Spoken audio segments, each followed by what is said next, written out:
Hi, நான் உங்கள் குரு பிரகாஷ். இது 10வது எபிசோட் இன் ஆண்டர்ப்ரனரில். ஓகே, இன்றைக்கி வந்து நம்ம ஒரு கதையோட எப்படி வந்து நம்ம ஒரு லெசனை கற்றுக்கலாம் அப்படின்ற மாதிரி பார்க்கலாம் இன் ஆண்டர்ப்ரனர்ஷிப்பில். ஓகே, இப்போ நான் உங்களுக்கு வந்து ஒரு கீ இன்சைட் கொடுக்குறேன்.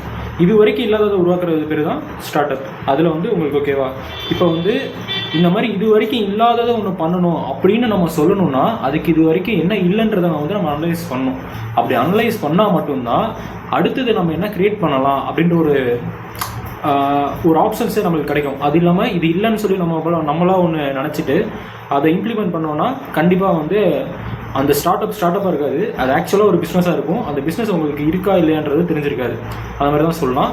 அண்ட் வந்து ஃபார் எக்ஸாம்பிள் இதில் வந்து பார்த்தீங்கன்னா இது வரைக்கும் என்ன இல்லை அப்படின்றத நீங்கள் உங்கள் பாயிண்ட் ஆஃப் வியூவிலேருந்து மட்டும் யோசிக்கக்கூடாது, கஸ்டமர் பாயிண்ட் ஆஃப் வியூவிலேருந்து யோசிக்கணும். அண்ட் இங்கே ஒரு முக்கியமான இன்சைட் என்னென்னா, யாருக்குமே வந்து நம்மளுக்கு என்ன தேவைன்றது வந்து சொல்ல தெரியாது. எப்படி சொல்லணும்னா, இப்போ கஸ்டமருக்கு என்ன வேணுன்றது கஸ்டமருக்கே தெரியாது அப்படின்ற மாதிரி தான் நான் சொல்கிறேன்.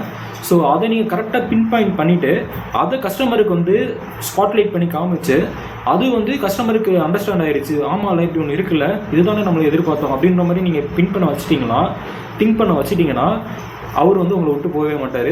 அவர் உங்களுக்கு ரெகுலர் கஸ்டமர் ஆகிடுவார். இதுதான் வந்து one of the secret in entrepreneurship. So நீங்கள் வந்து என்ன இல்லை அப்படின்றத பார்க்கணும், அது எத்தனை பேருக்கு இல்லைன்றதையும் பார்க்கணும்.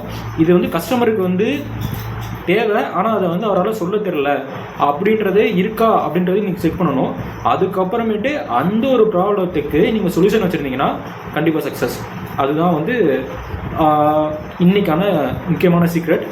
ஓகே, இதுக்கு வந்து ஒரு நல்ல எக்ஸாம்பிள் சொல்லணும்னு சொல்லியிருந்தேன்ல, அதை இப்போ நான் சொல்கிறேன். லைக் வந்து ஒரு 150 இயர்ஸ் இல்லை 100 இயர்ஸ் முன்னாடின்னு வச்சுக்கோங்க. அப்போ வந்து ஒன்லி வந்து கடித போக்குவரத்து தான் இருக்குது. அப்படி இல்லைனா நீங்கள் ஃபேக்ஸ் அனுப்ப முடியும், அந்த மாதிரி ஒரு சுச்சுவேஷன். அந்த டைமில் என்ன ஆகுதுன்னா, இப்போ ஃபார் எக்ஸாம்பிள் ஒரு கம்பெனி இருக்குது, அந்த கம்பெனிக்கு ஒரு மிஷின் டெலிவரி பண்ணியிருக்காங்க. அந்த கம்பெனியில் ஒரு பர்டிகுலர் பார்ட் வந்து டேமேஜ் ஆகிடுச்சு. இப்போ உங்களுக்கு வந்து அந்த மிஷின் வந்து 24/7 ஓடலன்னா உங்களோட ப்ரொடக்ஷனே வந்து மொத்தமாக க்ளோஸ் ஆகிரும். அதனால் உங்களுக்கு பெரிய லாஸ் ஆகும் அந்த ஃபினான்ஷியல் இயரில். அப்படி இருக்கப்ப உங்களுக்கு அந்த பார்ட்டோட இம்பார்ட்டன்ஸ் தெரியும். அந்த பார்ட்டை நீங்கள் வந்து ஒரு ஸ்டாக் வச்சுக்கலாம் அப்படின்னு பார்த்தீங்கன்னா எத்தனை பார்ட்டை தான் நீங்கள் ஸ்டாக் வைப்பீங்க, அப்படி வைக்க முடியாதுல்ல. அந்த மாதிரி தான் ஒரு யூனிக்கான ஒரு பார்ட்டு. அந்த பார்ட் வந்து இப்போ ஃபார் எக்ஸாம்பிள் அது சைனாவில் இருக்குது. சைனாவிலேருந்து இங்கே வரணும் அப்படின்னா முதல்ல போய் அங்கே வந்து இன்ஃபர்மேஷன் சொல்லணும். அது வந்து திருப்பி வர்றதுக்கு என்ன மீடியம் இருக்குதுன்னு பார்த்தீங்கன்னா கடித போக்குவரத்து இந்த மாதிரி தான் இருக்குதுன்னு வச்சுக்கோங்களேன். அப்போ அந்த மாதிரி நேரத்தில் எனக்கு வந்து லாஸ் வந்து மணின்றது வந்து மினிட்ஸ்க்கு பேர்ன் ஆகும் அப்படின்ற மாதிரி சொல்லுவாங்க. இந்த மாதிரி நேரத்தில் தான் ஃபெடரல் ஸ்மித் அப்படின்னு அவர் நினைக்கிறேன், அவர் என்ன பண்ணாருன்னா, இந்த மாதிரி சுச்சுவேஷன்ஸ் நிறையா இருக்குது, எனக்கு வந்து ஒரு நாள்லேயே வந்து டெலிவரி பண்ணணும், இல்லைனா வந்து எவ்வளோ காசு கம்மியாக பண்ண முடியுமோ அதுக்குன்னு பண்ணணும். ஏன்னா இப்போ இந்த மாதிரி ஒரு காம்பனண்ட் வாங்கணும்னா முன்னாடியெலாம் என்ன பண்ணிட்டு இருப்பாங்கன்னா, அந்த செட் ஆஃப் இன்ஜினியர்ஸை அனுப்பி அந்த காம்பனண்ட்டை கன்ஃபார்ம் பண்ணி அந்த பேமெண்ட் பண்ணிவிட்டு அப்புறம் திரும்பி வாங்கிட்டு வருவாங்க. ஸோ போயிட்டு வாங்கிட்டு வர்றது வந்து 2 டைம் எடுக்கும், போகிறதுக்கு ஒரு டைமு வரதுக்கு ஒரு டைமு அப்படின்ட்டு. இந்த இதெல்லாம் பார்த்துட்டு அவர் என்ன பண்ணாருன்னா, ஆக்சுவலாக நான் உங்களுக்கு வந்து நான் என்ன பண்ணுறேன், நீங்கள் இந்த மாதிரி கடிதத்தில் இல்லைனா இந்த போஸ்டல் ஆஃபீஸ் மூலமாக அனுப்புனீங்கன்னா உங்களுக்கு வந்து ஒரு குறிப்பிட்ட வெயிட்டுக்கு மேலே உங்களால் அனுப்ப முடியாது. அதே நேரத்தில் அது எவ்வளோ சீக்கிரம் போகுன்றது நம்ம கையில் கிடையாது. அதனால் நீங்கள் எவ்வளோ சீக்கிரத்தில் அனுப்பணுன்ற ஒரு இதில் இருக்கீங்களோ, அர்ஜென்சியில் இருக்கீங்களோ, அதுக்கேற்ற மாதிரி நான் ஒரு சர்வீஸ் ப்ரொவைட் பண்ண போகிறேன். நான் வந்து என்னோடய குட்ஸ் எல்லாத்தையுமே வந்து நைட்டில் வந்து லாஜிஸ்டிக் பண்ணி எடுத்து வர போகிறேன். அதே மாதிரி வந்து பார்த்திங்கன்னா ஃப்ளைட் ஓரியன்டான அண்டு சூப்பர் ஃபாஸ்ட் ட்ரெயின் ஓரியன்டான திங்ஸை நான் யூஸ் பண்ணிவிட்டு ஒரு டேயில் டெலிவரி, உலகத்தில் எங்கே இருந்தாலுமே ஒரு டே இல்லை 2 டேயில் டெலிவரி அந்த மாதிரி நான் கொண்டு வர போகிறேன். அப்படின்னப்ப அது ஒர்க் அவுட் ஆகுமா? அதெல்லாம் ஒர்க் அவுட் ஆகுது. இப்போ இருக்க பிஸ்னஸ் வேறு, அது வேறு, அதெல்லாம் பாசிபிளே கிடையாது அப்படின்னு நிறைய பேர் பேசுனாங்க. அண்டு இதுக்காக வந்து செலவு பண்ணுவாங்களா, அண்டு பொருள் வந்து அந்தளவு குவாலிட்டியாக வருமா, நம்ம ஆளுங்க போனால் தானே கரெக்டாக போயிட்டு வாங்கிட்டு வருவாங்க, நம்மளுக்கு தானே அது என்னன்னு தெரியும், இவங்க கரெக்டாக வாங்காமல் போயிட்டா என்ன ஆகும் இப்படின்ற நிறைய கேள்வி வந்துச்சு. ஆனால் அது ஒன்ஸ் கொண்டு வந்து ஒரு 6 மந்த்லேயே செம்ம பிக்கப். ஏன்னா இது வந்து என்னோடய டைமை கம்மி பண்ணுச்சு, என்னோடய காஸ்ட்டு கம்மி பண்ணுச்சு. அண்டு இந்த டைமு வந்து கம்மியானதுனால எனக்கு ப்ரொடக்ஷன் வந்து ரெகுலராக ஓடிக்கிட்டு இருக்கு. ஸோ இப்போ நான் இதுக்காக நான் வந்து எக்ஸ்ட்ரா ஒரு அமௌண்ட் கொடுத்து ஒரு மிஷினுக்கு வந்து நான் என்ன செலவு பண்ணணும் அதே அளவுக்கு செலவு பண்ணி மொத்த காம்பனன்ட்ஸையும் ஈச் அண்ட் எவ்ரி காம்பனன்ட்ஸையும் வந்து நான் ஸ்டாக் வைக்கணும்னு அவசியம் கிடையாது. இந்த மாதிரி நிறைய பெனிஃபிட்ஸ் இருந்துச்சு. இந்த பெனிஃபிட்ஸ்னாலேயே வந்து பார்த்திங்கன்னா அது வந்து ஃபஸ்ட்டு எடுத்தோடனே நல்லா பிக்கப் ஆயிடுச்சு. அப்புறம் அவரை பார்த்து மற்ற கம்பெனிஸ் எல்லாருமே காப்பி அடிக்க ஆரம்பித்தாங்க. அதுக்கப்புறமேட்டு தான் இந்த என்ன சொல்கிறது ஒன் டே கொரியர் இந்த மாதிரிலாம் நிறைய வந்துச்சு. இப்போ வந்து ஃபுல்லி டிஜிட்டலைஸ்டு பண்ண ஆரம்பிச்சிட்டோம். ஸோ அந்த டைம்லேயும் வந்து டிரான்சாக்ஷன் வச்சு தான் ஹேண்டில் பண்ணாங்க. பட் வந்து டிஜிட்டலைஸ்டு அந்தளவுக்கு ஆக்க முடிஞ்சானா இல்லை. இப்போ வந்து நம்மளுக்கு வந்து கம்ப்யூட்டர் இருக்குது, க்ளவுட் இருக்குது. ஸோ வந்து ஆன் டைமில் வந்து நம்மளுக்கு எங்கே இருக்குன்ற ஒரு டேட்டா வந்து நம்மளால் ஈஸியாக கேப்சர் பண்ண முடியுன்றதுனால ஒன் டேன்றதே வந்து நம்மளுக்கு தேவையில்லை. ஜஸ்ட் 10 minutesல நம்மளுக்கு என்ன தேவையோ அதை வாங்கிடுற மாதிரி இருக்குது. ஓகேங்களா? ஸோ இப்போ ஃபார் எக்ஸாம்பிள் நீங்கள் சென்னையில் இருக்கீங்க அண்டு பெங்களூரில் உங்கள் ஃப்ரெண்டு ஒருத்தர் இது கேட்குறாரு அப்படின்னா வித்தின் ஒரு 6 hours நீங்கள் அனுப்ப முடியுமான்னு கேட்டிங்கன்னா கண்டிப்பாக முடியும். அந்த மாதிரி இப்போ வளர்ந்துருக்கும். ஓகேங்களா? ஸோ இது வந்து ஒரு பிஸ்னஸ் மாடலாக மாறினதுக்கப்புறம் தான் வந்துச்சான்னு கேட்டிங்கன்னா இல்லை. ஃபஸ்ட்டு ஒரு ஸ்டார்ட் அப் மாடலாக வந்துச்சு, அதுக்கப்புறம் தான் பிஸ்னஸ் மாடலாக வந்துச்சு. ஸோ இதே மாதிரி தான் உங்களோட பிஸ்னஸ் ஐடியாவும்.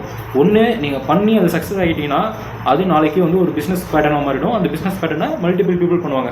சப்போஸ் நீங்கள் பண்ணி அதில் ஃபெயிலியர் ஆகிட்டிங்கன்னா இதுதான் ஃபெயிலியர் ரீசனு அப்படின்னு சொல்லிட்டு யாராவது ஒருத்தர் பார்த்துட்டு அந்த ஃபெயிலியரை என்னால் ரெக்டிஃபை பண்ண முடியுமா அப்படின்னு பார்த்துட்டு அதை வந்து இம்ப்ளிமெண்ட் பண்ணி அவங்க வந்து திரும்பி அந்த பிஸ்னஸை கொண்டு வருவாங்க.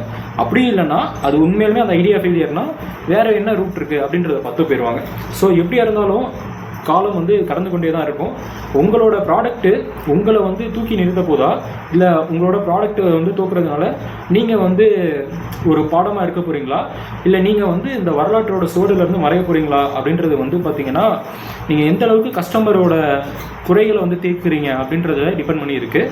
ஸோ மறக்காமல் சொல்கிற எல்லா செக்லிஸ்ட்டையும் வந்து சால்வ் பண்ணுதா அப்படின்னு நீங்கள் எடுத்து வச்சுக்கிறது உங்களை வந்து ஆப்ஷன் சிக்கு கொண்டு போகிற மாதிரி இருக்கும். ஓகேங்களா? ஓகே, இதுக்கு என்னென்னலாம் நம்மளுக்கு ஒரு செக்லிஸ்ட் வைக்கலாம் அப்படின்றத வந்து நான் லிஸ்ட் எடுத்து வச்சுருக்கேன். இது ஆக்சுவலாக ஒரு புக்கில் இருந்து எடுத்தது தான். ஸோ அதில் ஒவ்வொரு செக்லிஸ்ட்டாக நான் தெரிஞ்சதை சொல்கிறேன். அதை வந்து நீங்கள் கண்டிப்பாக உங்களோட இதில் ஆட் பண்ணிக்கோங்க, நோட்ஸில் ஆட் பண்ணிக்கோங்க. ஃபஸ்ட்டு வந்து யாருக்கு என்ன தேவை அப்படின்றத வந்து நீங்கள் ஃபஸ்ட்டு அனலைஸ் பண்ணணும். அடுத்து வந்து அவங்களோட அந்த ரெக்குயர்மெண்ட் வந்து சாட்டிஸ்ஃபை ஆகிடுச்சா அப்படி இல்லையா அப்படின்றத வந்து நீங்கள் ஃபீட்பேக்கை வந்து நோட் பண்ணுற மாதிரி இருக்கணும். அடுத்து வந்து இப்போ இருக்க பிஸ்னஸ் மாடலில் அது நடக்குதா அப்படின்றதையும் நீங்கள் செக் பண்ணணும். அப்படி அந்த பிஸ்னஸ் மாடலே நடந்துருச்சு, நீங்கள் தேவையில்லாமல் ஒரு ஸ்டார்ட் அப் க்ரியேட் பண்ணிட்டீங்க அப்படின்னா அது வேல்யூவே இருக்காது. ஸோ எப்படியும் வந்து பிஸ்னஸ் மாடல் வந்து அதை சாட்டிஸ்ஃபை பண்ணாது. அதனால தான் உங்களுக்கே வந்து இந்த மாதிரி ஒரு ஐடியாவில் பண்ணலாமே அப்படின்னு தோணியிருக்கும். ஓகேங்களா? அப்புறமேட்டு அந்த கேப் இருக்குது இப்போ இருக்க பிஸ்னஸ் மாடலுக்கும் கஸ்டமரோட ரெக்குயர்மெண்ட்டுக்கும். அதுக்கு இருக்க கேப்பை வந்து என்னோடய சர்வீஸ் மூலமாகவோ இல்லை என்னோடய ப்ராடக்ட் மூலமாகவோ என்னால் கொடுக்க முடியுமா அப்படின்னு யோசிங்க. இதில் 2 ஆன்சர் வரும். ஒன்று, என்னால் கொடுக்க முடியும், இல்லைனா என்னால் கொடுக்க முடியாது. என்னால் கொடுக்க முடியும்னு வந்தால் மட்டும் நீங்கள் என்ன பண்ணணும்னா அந்த கேப்பை ஃபில் பண்ணுற மாதிரி இது வரைக்கும் இன்வென்ட் பண்ண முடியாத, அதாவது இது வரைக்கும் மார்க்கெட் இல்லாத அந்த சொல்யூஷனை வந்து நீங்கள் கொடுக்க ஆரம்பிக்கணும். ஓகேங்களா? அதுக்கப்புறமேட்டு நீங்கள் அந்த சொல்யூஷன் கொடுக்குறப்ப நீங்கள் வந்து சில கமிட்மெண்ட்டையும் நீங்கள் வந்து க்ரியேட் பண்ணிக்கணும். என்னோடய ப்ராடக்ட் இப்படி இருக்க போகுது, இல்லை என்னோடய சர்வீஸ் இப்படி இருக்க போகுது, என்னோடய சர்வீஸ் வந்து பீப்புள் மைண்டில் எப்படி இருக்கணும்னா ஓகே இதில் இந்தந்த வேல்யூஸ்லாம் இருக்குது அப்படின்ற மாதிரி அந்த நீங்கள் கொடுத்த அந்த வாக்குறுதிகள் வந்து பீப்புளோட மைண்டில் போயிட்டு செட் ஆகணும். அந்த மாதிரி நீங்கள் வந்து ஆல்ரெடி நீங்கள் ப்ரீ டிஃபைன் பண்ணியிருக்கணும். ஃபார் எக்ஸாம்பிள் நீங்கள் கொரியர்னு ஒன்று கொடுக்குறீங்கன்னா, கொரியரில் நீங்கள் பண்ணுறீங்கன்னா என்னோடது சேஃப் அண்ட் செக்யூர்டாக போகும், ஆன் டைமுக்கு போகும், அண்டு வந்து இன்சூர்டாக போகும். லைக் வந்து ஈவன் அதுக்குள்ளே கிளாஸ் இருந்தாலுமே அது உடையாமல் போகும். சப்போஸ் அது தொலைஞ்சிருச்சுனாலும் என்னால் அதுக்கு எவ்வளோ நீங்கள் பெனால்ட்டி அமௌண்ட் கேட்குறீங்க அது என்னால் கொடுக்க முடியும். இப்படின்ற மாதிரி ஒரு ஐடியா இருந்துச்சுன்னா பீப்புளுக்கு வந்து நம்ம மேலே நம்பிக்கை வரும். ஸோ அவங்க வந்து எதை பற்றி கவலைப்படாமல் கொடுப்பாங்க. இங்கே வந்து பார்த்தீங்கன்னா பீப்புள் வந்து கவலைப்படாமல் உங்கள் சர்வீஸை வாங்குற மாதிரி உங்களோட ஸ்டார்ட் அப் பிஸ்னஸோ இல்லை ஸ்டார்ட் அப் சர்வீஸோ இருக்கா, உங்கள் ப்ராடக்ட்டோ சர்வீஸோ இருக்கா அப்படின்றத வந்து நீங்கள் இன்ஷூர் பண்ணிக்கணும். ஓகேங்களா? அதே மாதிரி நீங்கள் ஓவர் கமிட்மெண்ட்டும் பண்ணிடக்கூடாது. ஃபார் எக்ஸாம்பிள் வந்து நீங்கள் இதில் வந்து ஃபுட்டு அனுப்பினீங்கன்னா உங்களுக்கு கெட்டு போகிறவங்கள நான் கொடுத்துருவேன் அப்படின்னு சொல்கிறதெல்லாம் ஓவர் கமிட்மெண்ட் அந்த காலத்துக்கு. இப்போ வந்து ஸ்விக்கி ஜொமேட்டோ இருக்குது. ஃபார் எக்ஸாம்பிள் இப்படி யோசிச்சு பாருங்களேன், நீங்கள் தமிழ்நாட்டில் செய்கிற ஒரு ப்ராடக்ட் வந்து ஃபுட் ப்ராடக்ட், அதோட செல்ஃப் லைஃப் வந்து ஒரு 8 மணி நேரம் தான் வச்சுக்கோங்க. எப்படி சொல்லலாம்னா தேங்காய் சட்னி நீங்கள் கன்னியாகுமரியிலேருந்து காஷ்மீருக்கு அனுப்புறீங்க, அந்த தேங்காய் சட்னி வந்து அண்ட் லாஸ்ட்டாக நம்ம என்ன பார்க்கணும்னா அந்த ஒரு தொழிலை வந்து நம்ம உருவாக்குறதுக்கு நம்மளுக்கு என்னென்ன அடிப்படை தேவைகள் தேவை அப்படின்னு பார்க்கணும். முதல்ல என்னென்ன ப்ராசஸ் இருக்குது, என்னென்ன ஃபேஸஸ் இருக்குதுன்னு பிரிச்சுட்டு அதுக்கு என்ன ப்ரைமரியான ஒரு தேவை இருக்குது, ப்ரைமரி நீட் இருக்குது அப்படின்னு பார்த்துட்டு அந்த தேவை இப்போ நம்மள்ட்ட இருக்கா, அதுக்கான மிஷின்ஸோ இல்லை ரிசோர்ஸோ நம்மள்ட்ட இருக்கா, இல்லை அதை வந்து நான் ப்ரொக்யூரோ இல்லைனா வந்து வாங்கவோ செய்யணுமா அப்படின்றத பார்த்துட்டு அதுக்கான இன்வெஸ்ட்மெண்ட் இருக்கா அப்படின்னு பார்க்கணும்.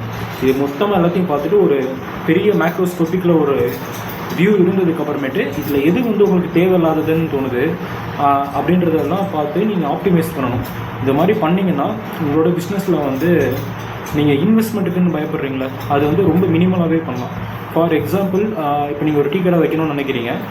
அகைன் நீங்கள் என்ன பண்ணுறீங்கன்னா, ஒரு அடிப்படையான கட்டமைப்பு அப்படின்னு சொல்லிட்டு நீங்கள் என்ன பண்ணுறீங்கன்னா, நீங்கள் ஒரு கடையை ரெண்ட்டுக்கு எடுத்து என்ஓசி வாங்கி அண்டு மற்ற எல்லாமே நீங்கள் பண்ணுறீங்க லீகலாக. அதுக்கு பதிலாக இப்போ நான் அந்த டீ கடையே வந்து ஒரு தள்ளுவண்டியில் வச்சானா எனக்கு எப்படி இருக்கும் அப்படின்ற மாதிரிலாம் நீங்கள் யோசிக்கணும். ஒரு நார்மல் பிஸ்னஸ் மேன் அந்த மாதிரி யோசிக்க மாட்டான், இதெல்லாம் வேலைக்கு ஆகுமா அப்படின்ற மாதிரி யோசிப்பான். ஆனால் ஒரு ஸ்டார்ட் அப் கிரியேட்டர் ஆர் ஆண்டர்ப்ரனராக நீங்கள் என்ன பண்ணணும்னா இந்த மாதிரி தான் யோசிக்கணும். ஏன் தள்ளுவண்டியில் வச்சா அது டீ வாங்க மாட்டாங்க அப்படின்ற கேள்வி உங்களுக்கு வந்திருக்கணும். என்ன தேவை எனக்கு ஆக்சுவலாக, இந்த டீ போடுறதுக்கு ஒரு இடம் தேவை, அண்ட் டீ விற்கிறதுக்கு ஒரு இடம் தேவை, அவங்க உட்காந்து சாப்பிட்றதுக்கு ஒரு இடம் தேவை. ஸோ இப்போ பானிபூரி கடை இருக்க மாதிரி ஏன் டீ கடையை போடக்கூடாது அப்படின்ற மாதிரி ஒரு மைண்ட் செட் உங்களுக்கு இருந்தால் தான் ஏன் அப்படின்ற ஒரு கேள்வி வரும். அந்த ஏன்ற கேள்வியில் தான் என்ன ப்ராப்ளம் இருக்குது அப்படின்றது தெரியும். அந்த என்ன ப்ராப்ளம் இருக்குதுன்னு தெரிஞ்சால் மட்டும்தான் அதுக்கான சொல்யூஷன் உங்களால் கொடுக்க முடியும். ஓகேங்களா? அவ்வளோதான் இன்றைக்கி வீடியோ. இதில் உங்களோட இன்சைட்ஸ் இருந்துச்சுன்னா சொல்லுங்கள், கண்டிப்பாக கமெண்ட் பண்ணுங்கள், நான் அதுக்கு வந்து ரிப்ளை பண்ணுறேன். தேங்க்யூ.